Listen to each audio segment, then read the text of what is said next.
এই কেকটার অর্ডার এসেছিল বিনোদপুর থেকে। যখন বিনোদপুর জায়গাটার নাম প্রথম শুনেছি, তো আমার লোকেশন থেকে কিন্তু অনেকটাই দূর। আমার সর্বপ্রথম মনে হয়েছিল যে আসলে এই জায়গাটা কি রংপুরের ভেতরে। আমি আপুটাকে জিজ্ঞাসা করেছিলাম যে আপু বিনোদপুর কোথায়, তা বলেছিল যে দর্শনা পার হয়ে একটু। তারপর মনে হয়েছে যে ও আচ্ছা, দর্শনা পার হয়ে একটা গ্রাম আছে বা একটা জায়গা আছে যে জায়গাটার নাম বিনোদপুর।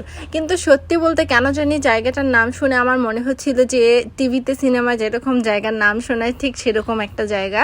তারপর আমি সেই জায়গাটায় গিয়েছিলাম আজ থেকে প্রায় 4 বছর আগে। আমি নিজে গিয়ে ডেলিভারি করেছিলাম। তো এখন ওই জায়গা থেকে আমার কন্টিনিউ অনেক অর্ডার আসে। এটাও ছিল সেই রিপিট ক্লায়েন্ট আপুর। তো আপুটা অনেক বেশি ভালো ছিল, কিন্তু সমস্যা হচ্ছে আর্জেন্ট অর্ডার করে ফেলেছিল। আর সেদিন আমার ক্রিম একদমই শেষ হয়ে গিয়েছিল। বৃহস্পতিবার রাতে অর্ডার করেছে, শুক্রবার ক্রিম শেষ, সব দোকান বন্ধ। কি হ্যাসেল করে কেকটা বানিয়েছি, শুধু আল্লাহ আল্লাহ করতেছিলাম যে কেকটা যেন কমপ্লিট হয়। আর আপু বলেছিল যে কম ক্রিমের মধ্যে ডেকোরেট করে দিতে।